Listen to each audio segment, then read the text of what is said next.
Bonjour tout le monde et bienvenue sur le podcast. Dans les métiers de la data, il y a une grande part de programmation et de développement informatique. Aujourd'hui, je vous propose ma conversation avec Mathis Hamel, tech évangéliste chez Coding Game. Ce sera un peu différent des précédentes interviews car aujourd'hui on ne parlera pas de data spécifiquement, mais plutôt d'algorithmie, de développement informatique et de cybersécurité, mais surtout des concours organisés autour de ces domaines. Je vous encourage grandement à participer à ces concours pour continuer à développer vos compétences, mais aussi pour le fun. Sans plus de transition, voici ma conversation avec Mathis. Hello Mathis et bienvenue sur le podcast. Salut Morgane. Avant de commencer l'interview, est-ce que tu peux te présenter rapidement et présenter ton parcours? Moi c'est Mathis Hamel, je suis ingénieur en informatique généraliste. Moi je m'intéresse vraiment à tous les domaines de l'informatique, quels qu'ils soient, que ce soit la cybersécurité, l'IA, la data science, l'algorithmique aussi, j'en fais beaucoup. Moi, mes grandes passions, on va dire, c'est tout ce qui est compétitif. Que ce soit des compètes d'algo. Donc j'ai participé plusieurs fois au championnat d'Europe. Là, je suis coach cette année. En cybersécurité, c'est pareil, j'ai fait partie pendant 2 ans de l'équipe de France. Mon parcours pro, j'ai commencé mon stage de fin d'études chez Google.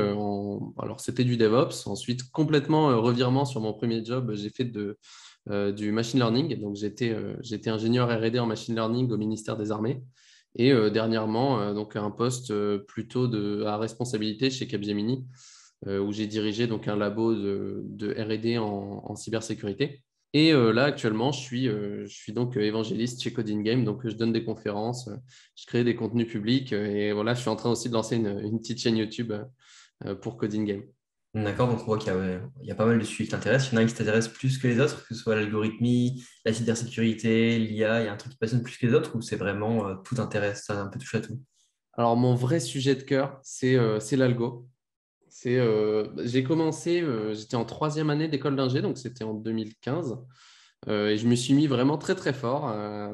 C'est un truc qui m'a vraiment passionné. Alors, moi, je code depuis très longtemps, mais vraiment, la partie programmation compétitive, c'est quelque chose qui m'a vraiment parlé très, très vite et que je continue encore aujourd'hui sur ce sujet-là. Et du coup, tu es tech évangéliste. Est-ce que tu peux définir un peu plus exactement ce que c'est que ton rôle, tes missions? Ouais, alors en fait, un tech évangéliste dans le grand milieu des relations développeurs, donc des DevRel, le tech évangéliste, son job, ça va être de faire connaître la société et son produit à des gens qui connaissent pas forcément, donc qui en ont jamais entendu parler. Le but, c'est pas d'être ingénieur commercial ou d'aller appeler des clients à longueur de journée, mais plus de faire un peu du thought leadership où on va créer des contenus, des conférences, des choses comme ça, même écrire des tweets.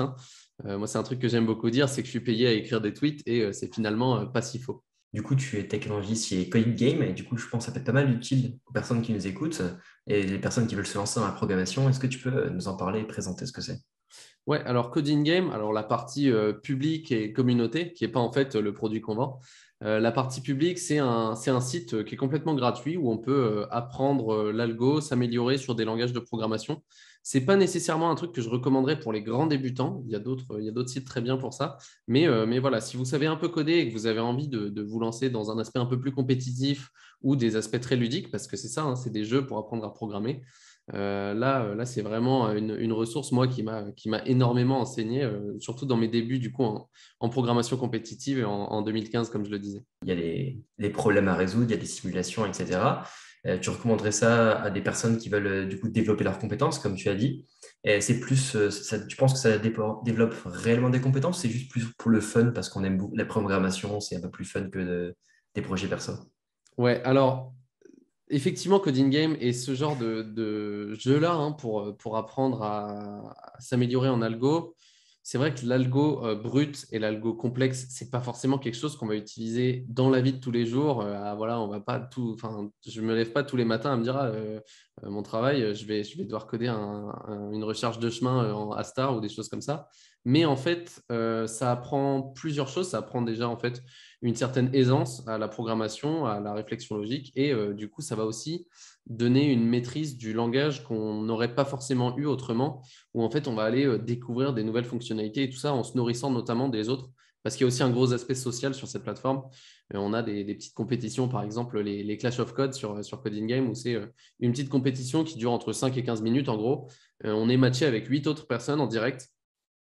Et du coup, c'est un petit contest. On doit être le plus rapide possible. Et donc, ça, en lisant les codes sources des autres après la compète, on peut se dire, ah oui, d'accord, lui, il fait comme ça. On se renseigne un peu sur comment ça marche. Et moi, ça m'a effectivement beaucoup appris aussi. Et je ne me cache pas, je me cache pas sur le fait que c'est probablement Coding Game qui m'a aidé à décrocher mon stage de fin d'études chez Google. Et du coup, à la fin un peu du contexte, on a le code source des autres personnes. Ça, c'est vraiment top pour apprendre des réflexions d'autres personnes, quoi. C'est ça. Et puis tu as aussi d'autres langages. Donc, typiquement, on a un mode qui est faire le code le plus court. Ça, en Python, on n'est pas trop mal loti par rapport à des gens qui codent en C++ ou en C Sharp.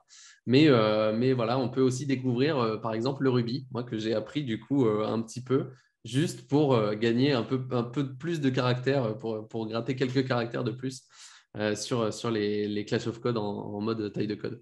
Et du coup, si je comprends bien, les personnes qui s'affrontent n'utilisent pas forcément le même langage. C'est ça? Non, c'est ça. Alors, on peut, dans des clashs privés, on peut créer du coup une room sur laquelle on maîtrise les langages qui sont autorisés et tout ça. Mais en général, c'est donc sur les salles publiques, celles qui sont, donc il y en a une toutes les 2 minutes qui est créée. Sur les salles publiques, c'est tout langage confondu. Et donc, c'est vrai qu'il y a aussi cet aspect-là de un peu quel est le meilleur langage là-dessus. Oui, on a des langages qui sont quand même plus rapides que d'autres, etc. Et à chaque concours, il y a un thème. Je veux dire, est-ce que c'est donc, comme tu disais, c'est le plus rapide ou le plus efficient ou le plus, comment dire, le plus court, etc. À chaque fois, il y a un thème comme ça. C'est ça. Alors, on a 3 modes de jeu. Donc, le premier mode, effectivement, c'est taille de code. Donc, faire le code le plus court possible qui répond à l'énoncé. On a un mode rapidité. Donc là, c'est un peu la même chose, sauf que c'est simplement basé sur la rapidité. Donc là, c'est le premier qui soumet une réponse à 100% qui a gagné. Et le troisième mode, c'est un mode reverse, où là, en fait, on ne donne pas d'énoncé. On nous donne juste des exemples d'entrée et de sortie. Et il faut essayer de comprendre comment a été pensé l'énoncé et créer du coup le programme qui correspond, qui permet de transformer ces entrées-là en sorties. Ouais. Et il y en a sur la rapidité d'exécution ou pas? Non, on n'a pas de clash sur la rapidité d'exécution, notamment parce qu'en fait, il y a des langages qui gagneraient systématiquement, enfin Ouais, c'est voilà, ça. ceux qui codent en C++ ou quoi. Mais en fait, on a une limite temporelle. Donc, les codes qui ne sont pas suffisamment efficaces, ceux qui s'exécutent en plus de 3 secondes sur un test case, ils sont retoqués et ils perdent des points. Donc, finalement, on n'a pas la rapidité pure d'exécution, mais quand même, on a une limite maximale à ne pas dépasser. Parce que je me disais, si tous les langages s'affrontent, bah, on a juste à côté en C++ et on gagne la plupart des choses sur la rapidité. C'est ça. Donc, tu m'as dit que tu étais coach et que tu as participé au championnat d'Europe d'Algo. Est-ce que tu peux présenter un peu en quoi ce concours consiste et quel est ton rôle dans une équipe en tant que coach? Ouais. Alors, les championnats d'Europe d'Algo, alors déjà, il faut savoir que c'est quelque chose qui est ouvert à tout le monde. Il n'y a pas de contrainte sur l'inscription. Alors, la contrainte, c'est qu'il faut être étudiant. C'est pour ça que moi, je suis pas joueur cette année. J'y ai participé 3 fois par le passé. Mais voilà, maintenant je peux plus y aller en tant que participant. Donc, c'est pour des étudiants. Ça se joue en équipe de 3. On a du coup 3 personnes qui vont avoir un seul ordi. Alors ça, c'est très intéressant aussi. Un seul ordi, c'est un format où on n'a pas le droit à Internet. Ça dure 5 heures. On a 12 problèmes à résoudre. Et donc, c'est des problèmes d'algo qui peuvent être donc très, très simples. Par exemple, dire enfin, on nous donne une recette de cuisine et les ingrédients qu'on a dans notre placard. Est-ce qu'on a suffisamment d'ingrédients pour faire une part de cette recette-là?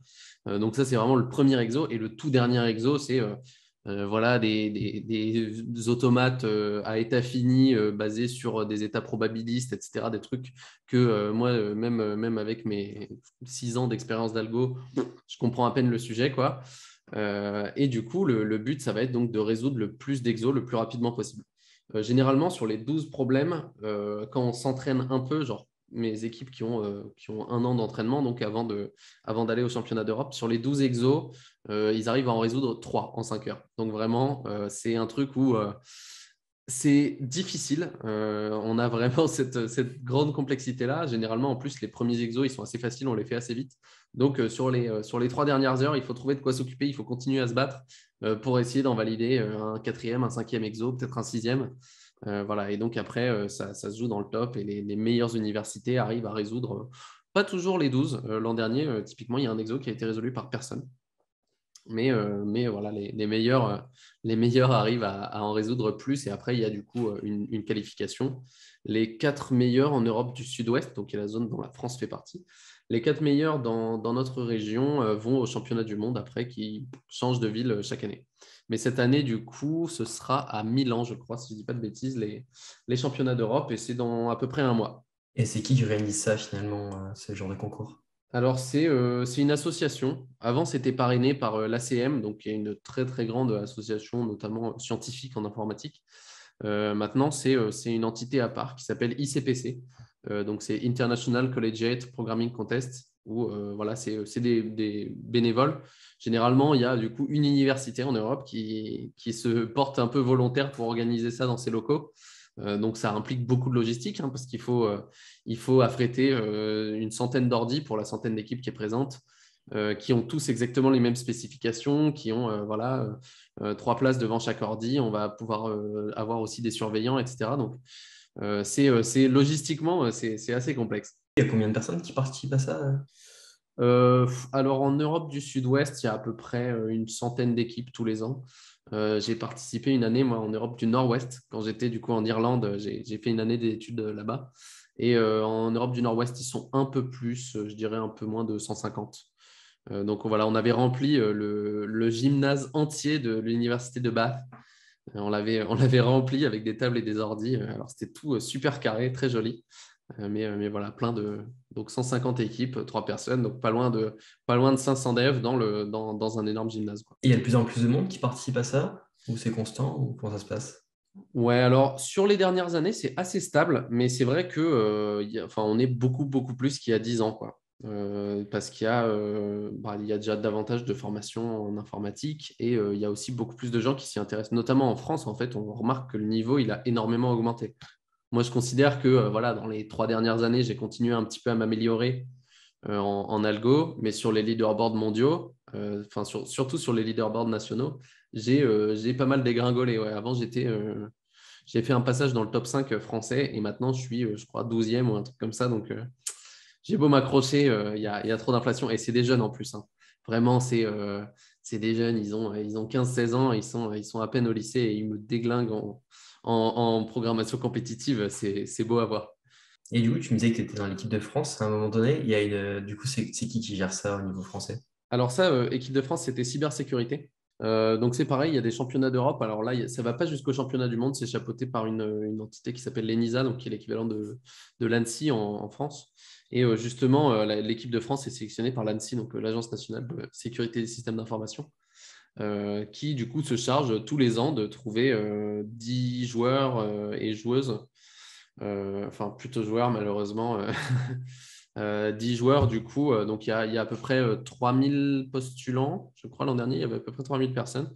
Donc la sélection est assez rude, ça dure une semaine, on a plusieurs challenges de cybersécurité en tout genre.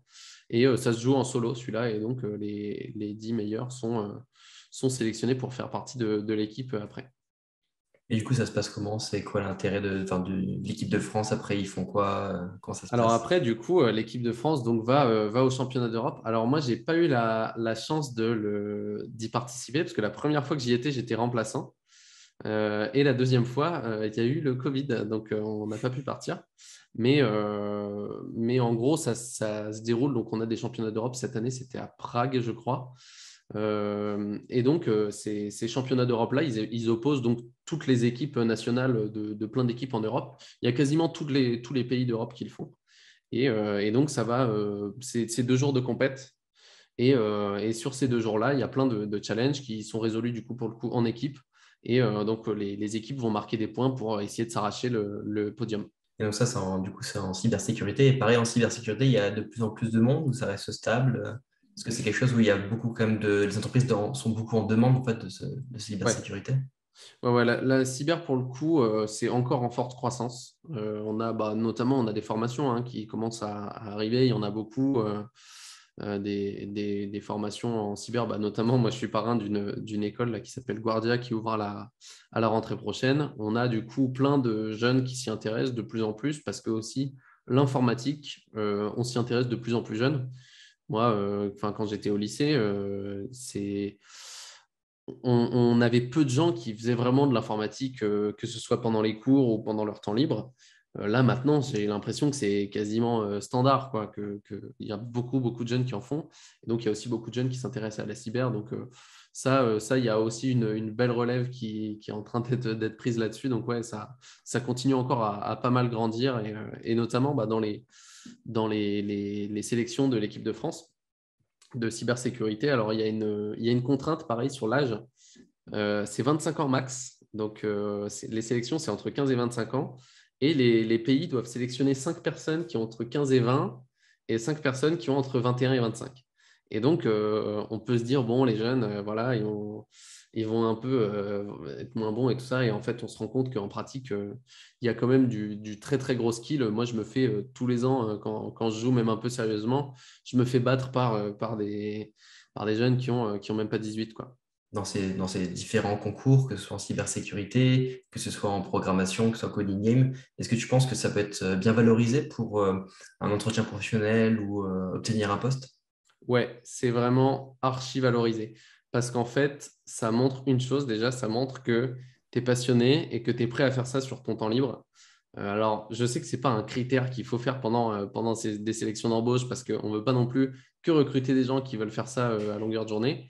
Mais moi, j'ai rarement eu des soucis pardon, en entretien parce que, en fait, il y a cette ligne-là sur le CV.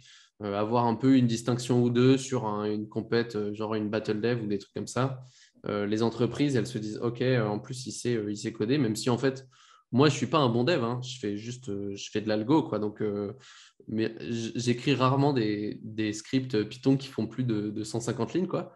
Mais ça aide en fait beaucoup et aussi ça donne en fait le bon bagage et les bonnes compétences pour pouvoir aussi facilement démonter les entretiens de code technique qui sont des trucs soit sur tableau blanc ou même dans un éditeur de code en ligne où là, tu as une mini-épreuve qui dure 30 minutes, 45 minutes.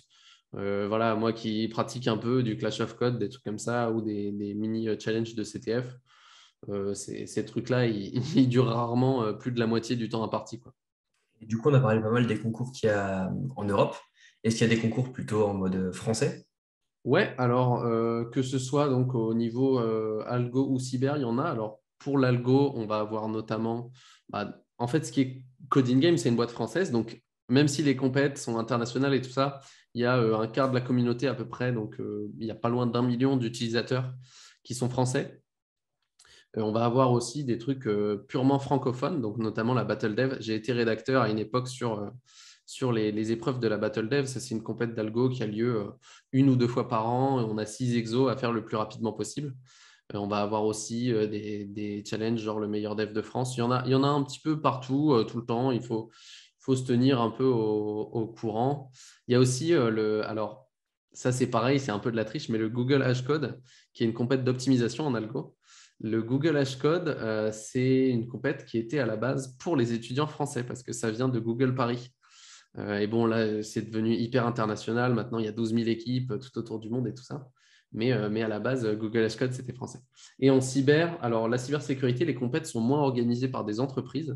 C'est plutôt des associations, des groupes de potes, des étudiants notamment. Et donc là, on en a aussi beaucoup. Je pense voilà, à des gros events. On a le Braze CTF, on a le FIC, THCon, des choses comme ça. Et en fait, on a aussi beaucoup d'événements qui sont créés par des étudiants. Donc CTF, Inter-IUT, le Nord CTF, etc. Donc des choses qui sont purement françaises, soit qui se jouent sur place. Donc notamment le FIC, le Braze, c'est des choses où ils louent une salle où il y a genre 400 geekos qui participent au CTF tout le week-end. Et sinon, c'est des événements qui sont online, donc qui sont ouverts à tous, mais qui sont créés par des Français. Et avant, tu me disais que du coup, pas mal de ces compétitions étaient étaient à 20 soit étudiants, soit 25 ans maximum. Après, il y a des compétitions pour plus, des personnes plus âgées ou finalement c'est Ouais, seulement pour les étudiants? alors effectivement, ces trucs-là, donc les championnats d'Europe en algo et en cyber, il y a une limite d'âge. Pour tout le reste, globalement, c'est ouvert à tout le monde. C'est vrai qu'en fait, c'est aussi pour éviter d'avoir des machines de guerre qui ont 30 ans de bouteille et en fait de juste ce soit les gens qui arrivent à trouver les bonnes personnes qui soient dispo et prêtes à se déplacer. Mais sinon, les plus grosses compètes qui sont notamment organisées par des entreprises, c'est zéro limite d'âge et zéro limite de nationalité non plus. Donc, c'est vraiment 99% des challenges qu'on peut trouver sont ouverts à tout le monde. Et du coup, tu penses que Code Game permet de préparer ces concours? Ouais, dans une certaine mesure, c'est vrai que Coding Game, on va avoir du coup, alors on a pareil plusieurs sections. Donc, on a les Clash of Code dont j'avais parlé, donc qui sont les mini-challenges là, de 5 à 15 minutes. On va avoir aussi les puzzles. Donc, ça, c'est vraiment des épreuves qu'on peut, voilà, il y en a, on peut passer 3 jours dessus à se casser la tête sur exactement quel algo il faut mettre en œuvre, l'implémentation, etc. Ça, du coup, ça apprend pas mal l'algo. Un autre site, moi, que je recommande beaucoup pour s'entraîner vraiment de manière très active et quand on a envie de s'améliorer assez fort en algo, c'est Code Forces, où là, du coup, c'est un site russe où il y a un challenge à peu près toutes les semaines. C'est un round qui dure 2 heures. Ça dépend de l'heure. Généralement, c'est l'après-midi chez nous et comme ça, c'est le soir en Russie. Où là, il y a vraiment énormément de gens qui jouent dessus et on a un rating qui évolue. Donc, c'est un peu comme un classement Elo aux échecs. Si on performe bien, on gagne des points. Si on performe pas bien, on perd des points. Et donc, ça permet aussi de suivre son évolution. Le fait que ce soit capé sur 2 heures, ça permet aussi de ne pas se démotiver et de rester jusqu'au bout.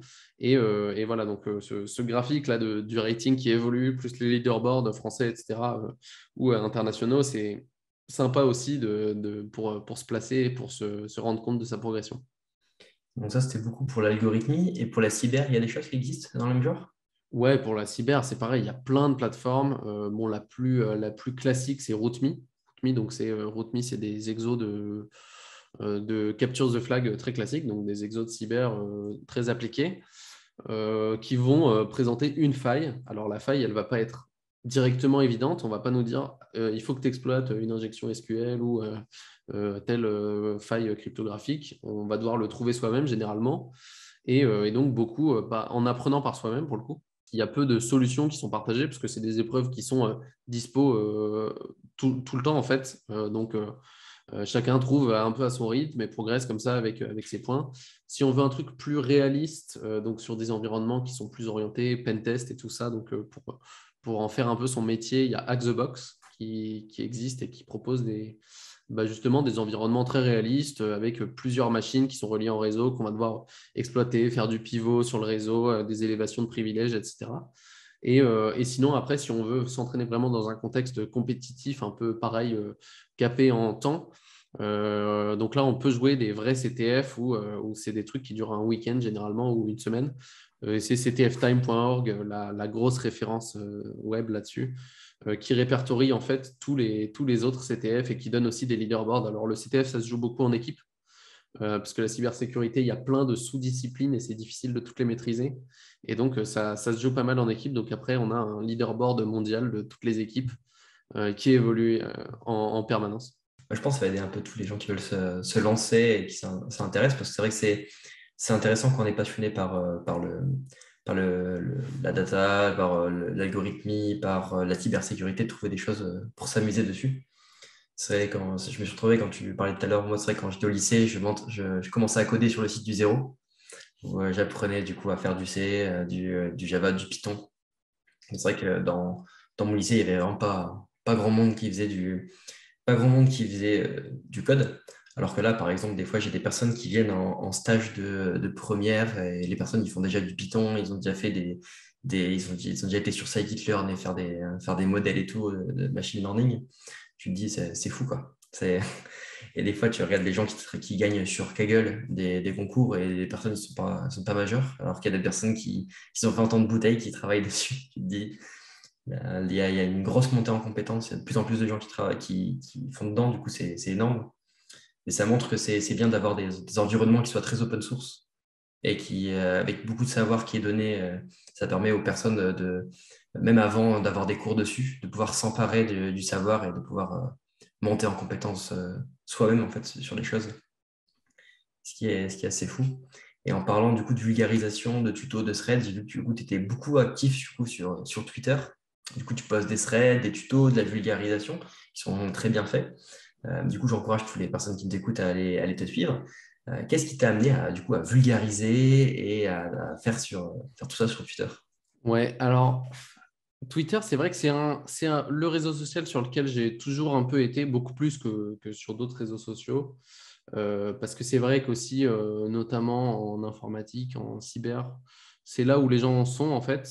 Donc à l'époque, enfin vraiment à l'époque, jusqu'à il y a assez récemment, j'étais plutôt dans voilà, un compte un peu de fond. Ça me servait un peu à faire de la veille, à discuter avec les copains. Je faisais un peu de com sur mon métier, parce que quand même, je communiquais pas mal sur ces sujets-là. Mais finalement, c'était quand même beaucoup un réseau d'experts, quoi. Et l'été dernier, j'ai fait un thread alors, qui a super bien marché. Je ne m'y attendais pas du tout. Sur un truc où j'avais pris un article de presse. J'avais vu qu'il y avait un journaliste qui avait posté donc, pour illustrer son article de presse un QR code de passe sanitaire en mettant quelques taches de flou dessus pour pas qu'on puisse le lire. Sauf que moi, du coup, j'ai sorti mon papier crayon, j'ai sorti mon ordi et j'ai réussi à en fait reconstituer le QR code. Donc, c'était un passe sanitaire. Et donc, j'en ai fait un petit thread avec bah, voilà, la spécification de Data Matrix, comment ça marche, le 2D doc, etc. Et comment j'ai réussi à du coup reconstituer tout son, tout son identité et son passe sanitaire du coup, que j'ai récupéré et qui était valide. Et ça, du coup, il a très très bien marché. Du coup, j'en ai refait un quelques semaines plus tard, pareil, très bien marché. Et donc, à ce moment-là, je me suis dit, bah, est-ce que ce serait pas un truc que je kifferais faire, quoi, en fait, parce que c'est un truc que j'ai toujours bien aimé faire avec les streams et les trucs comme ça, d'apporter un peu de connaissances à des gens. Alors, je ne dis pas que j'essaye de m'adresser à vraiment à un tout public, quoi, mais des gens qui ont déjà un peu codé ou quoi. Je me dis qu'il n'y a aucun sujet qui est trop complexe pour pouvoir être vulgarisé. Et du coup, bah voilà, j'ai fait des trucs sur la cryptographie du pass sanitaire, comment ça marche. J'ai fait un truc, la blockchain, comment ça marche. Alors, j'en ai fait pas mal sur la cryptographie. J'en ai fait j'ai trouvé un bug dans Python, par exemple, dans l'interpréteur de Python. Sur le générateur de nombres aléatoires, ça pareil, j'ai fait un petit article dessus, etc. Et du coup, c'est un peu ce genre de truc où je me dis, bah, les gens, ça leur plaît, ça leur apporte aussi un peu un œil nouveau sur des sujets qu'ils n'auraient pas forcément regardé par eux-mêmes parce qu'ils se disent c'est trop compliqué, etc. Voilà, des trucs sur les réseaux de neurones aussi. J'ai fait donc un thread, un de mes premiers threads qui était sur le Neural Hash et l'algo de détection de pédopornographie d'Apple, qui était très orienté vie privée, mais à la fois qui permettait de faire de la détection quand même en local sur les machines, etc.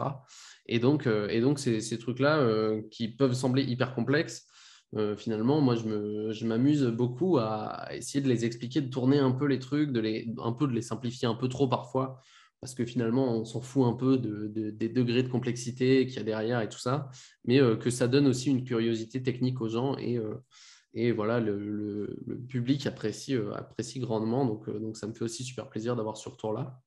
Et donc voilà, ces threads-là, c'est un peu mon passe-temps quand j'ai un truc intéressant que je vois. En fait, je tombe sur un truc intéressant, je me dis, attends, mais ça je ne suis pas le seul qui va kiffer apprendre ça, quoi. Et donc, c'est de là que ça part souvent, mes threads. Et est-ce que tu penses du coup que Twitter s'est adapté à la vulgarisation scientifique? Ou parce que je vois qu'il y a pas mal de gens qui vont sur Twitter. Moi, pareil, je suis pas très actif sur Twitter. Moi, je suis pas mal de chercheurs, de choses comme ça. Mais toi, qu'est-ce que tu en penses? Ouais, alors effectivement, bon, Twitter, on tord un peu le format parce que c'est un truc qui est censé être voilà, 280 caractères, un truc autocontenu, éventuellement une image ou un sondage et c'est posté.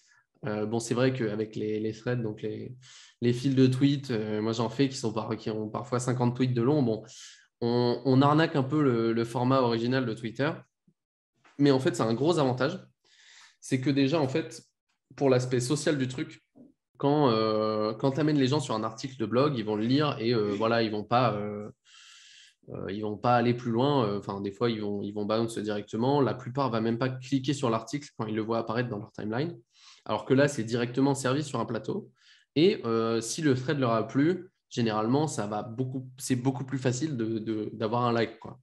D'avoir un like, d'avoir un retweet. Et du coup, en fait, ça permet aussi d'avoir beaucoup plus de visibilité. Donc, par rapport à un contenu blog, sur un contenu strictement identique, je suis convaincu que tu as 10 à 50 fois plus de visibilité sur un thread Twitter s'il est bien construit. Et du coup, pour ça, effectivement, je considère que c'est une bonne chose pour faire de la vulgarisation parce qu'en fait, les gens, tu vas les amener un peu par curiosité à cliquer. Et c'est un peu le plus dur en fait dans la vulgarisation, c'est que les gens ils cliquent. Une fois qu'ils sont dedans, généralement, si c'est un sujet qui est bien expliqué, il n'y a aucun souci à les garder, enfin, pour la plupart.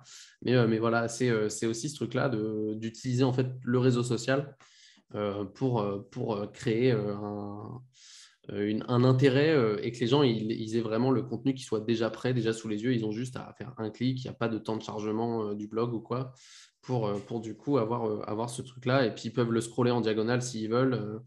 C'est pas non plus un contenu vidéo où ils sont finalement, tu es un peu enfermé en fait dans un contenu vidéo où soit tu le regardes en entier à vitesse normale, voire x2 si tu as envie de te dépêcher. Là, pour le coup, voilà, ils peuvent un peu skip les trucs où tu as des gros blocs de texte. Voilà, donc j'aime bien effectivement ce format-là. Ouais. J'ai vu aussi que dans le format, tu streamais sur Twitch aussi. Quel type de format tu proposes et qu'est-ce que tu essaies de transmettre par rapport à ta chaîne? Alors Twitch, initialement, alors c'est une expérience qu'on avait fait avec mon frère Clément, avec qui j'ai monté une boîte aussi. Twitch, en vrai, plus un playground pour moi où je fais des choses qui sont beaucoup moins travaillées. Généralement, quand je lance un stream, je connais à peu près le concept, je connais la vidéo, enfin pas la vidéo justement, le flux que je vais suivre, quoi, donc un peu les grandes étapes. Mais après, je me dis, bah, je lance un projet, généralement, je fais un stream égale un projet. Donc hier, typiquement, j'en ai fait un hier soir. On fait, alors c'est le clone de Wordle, la Semantle, qui est basé sur Word2Vec. Du coup, on a fait un stream qui était un peu, bah voilà, comment ça marche Word2Vec et comment on triche à ce genre de jeu en faisant, voilà, en trouvant des mots qui sont le plus similaires des mots principaux, etc. Donc du scripting Python, des choses comme ça. On fait des choses plus légères. On fait des fois juste des petites compètes d'algo. Des trucs pour lycéens pour en plus aller super vite et tout. Et donc, c'est un format où là, c'est plus de l'expérimental et je regarde. Et si le format a bien marché, que j'ai un résultat intéressant, bah, éventuellement, je le poste sur Twitter le lendemain pour en faire.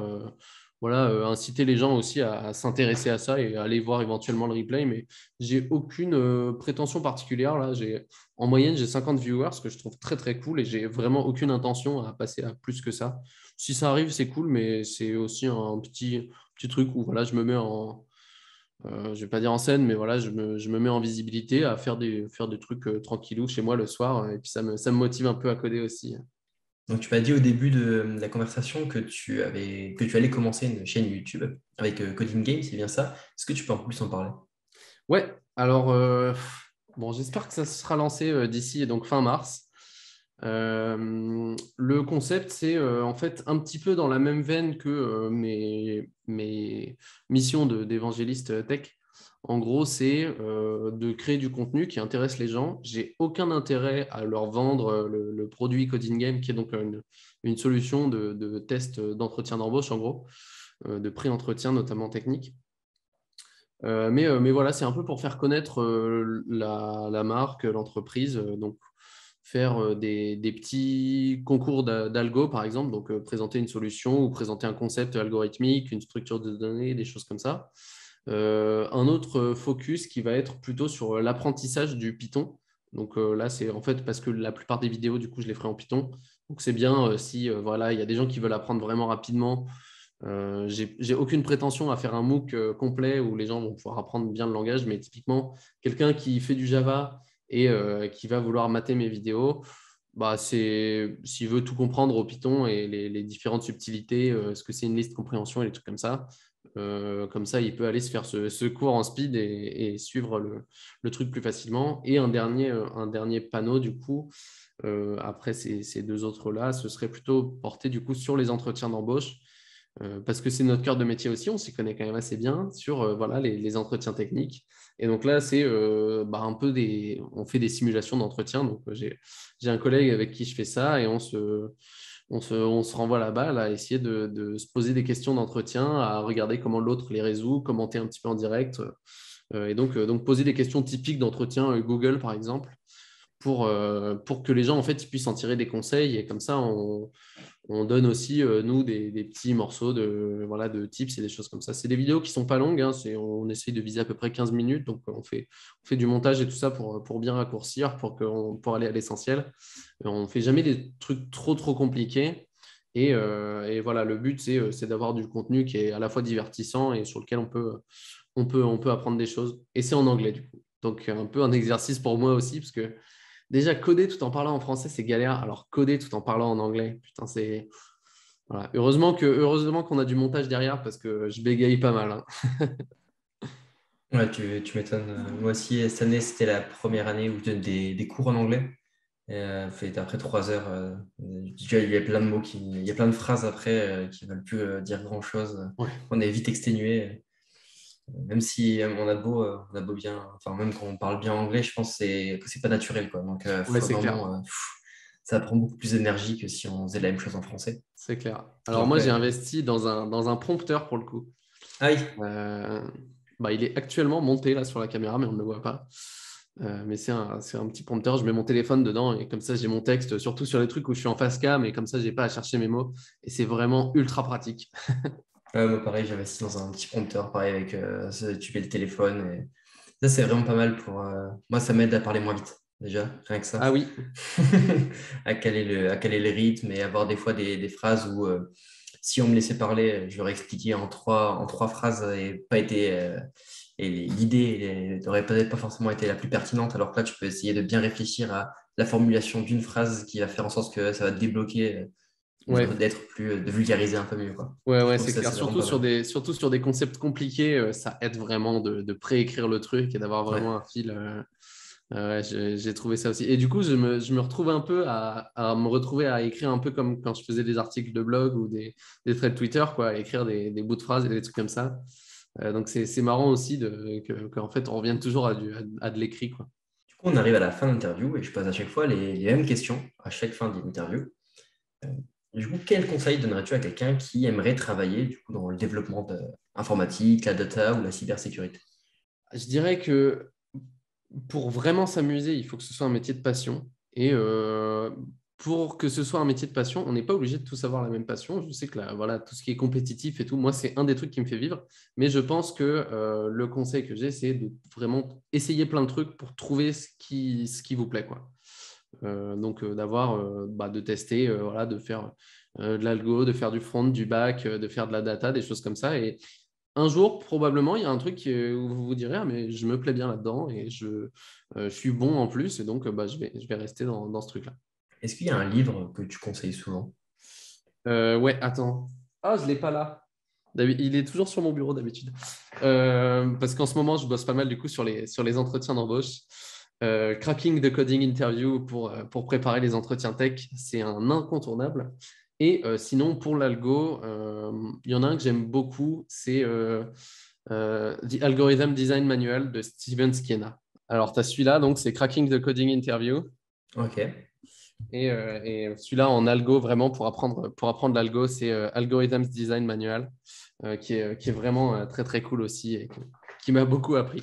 Est-ce que tu as une citation ou un proverbe, un truc qui te vient souvent à l'esprit et qui te motive tous les jours? Bon, c'est super cliché, mais un truc qui dit trouve un job que tu aimes et tu ne travailleras pas un seul jour dans ta vie. Même si ce n'est pas toujours vrai, parce que même si j'adore mon job, il y a quand même des jours où ça reste du travail. C'est vrai qu'une fois de plus, la passion, c'est un truc qui aide énormément à se lever le matin et à se dire je kiffe mon job, quoi. Ouais, je suis d'accord. Des fois, il y a pas mal de. Moi, pareil, je suis passionné par la data, les mathématiques, pas mal de choses. Et il y a des fois, bon, t'as juste pas envie. Ouais, Et... Mais bon, à un moment donné, faut, ouais, faut, faut ouais, le faire, c'est quoi.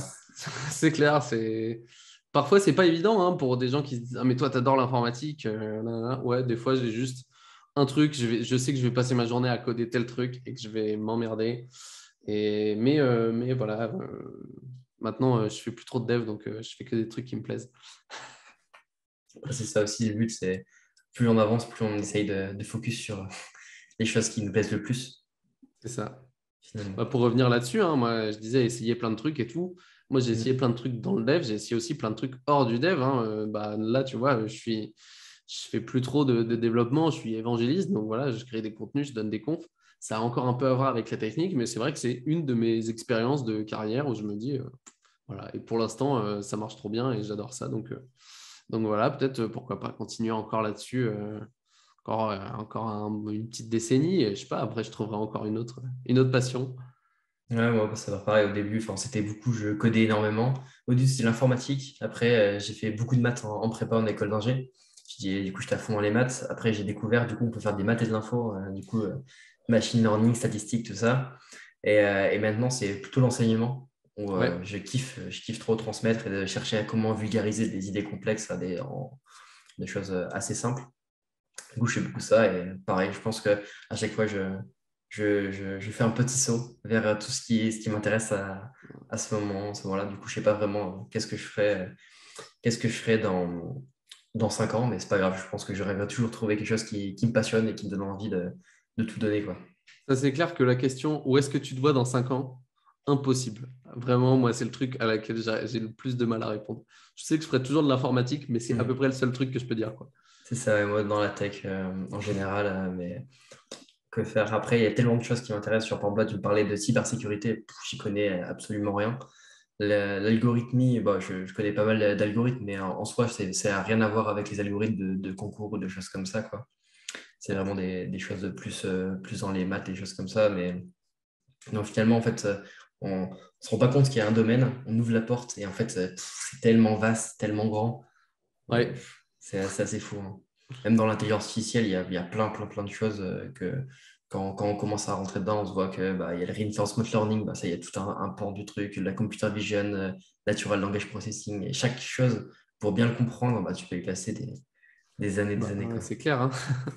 Est-ce que tu as, pour conclure cette interview, un message à faire passer? S'il y en a parmi les spectateurs qui veulent un peu me challenger sur du Clash of Code, n'hésitez pas, c'est ma discipline préférée. Donc, vous m'envoyez un petit message ou même vous pouvez m'ajouter sur Codes in Game directement. Et, et ce sera avec grand plaisir que je vous rejoins si je suis dispo. Et sinon, bah, en dernier mot, voilà, continuez à kiffer ce que vous faites et trouver des trucs qui vous plaisent. Je mettrai en description du coup ton pseudo. C'est... C'est juste Mathis Hamel. Ok, parfait. Donc, c'est pas compliqué. Ok, top. Bah, merci Mathis d'être venu. C'était vraiment top. J'ai appris pas mal de choses et je pense que ça va intéresser la plupart des gens qui me suivent et qui regardent un petit peu ce que je produis. Un truc que je voulais ajouter, c'est que s'il y a des gens qui sont intéressés par cette interview, n'hésitez pas du coup à suivre du coup Mathis via Twitter et soit via Twitch pour en apprendre plus sur ces sujets-là. Ça roule, merci pour l'invitation, Morgan. Merci d'avoir suivi cette vidéo jusqu'au bout. J'espère que cette conversation vous aura autant appris de choses qu'à moi. N'hésitez pas à aller suivre Mathis sur ses réseaux et à le défier à Clash of Code. Sur ce, à la prochaine pour de nouvelles vidéos sur le thème de la data.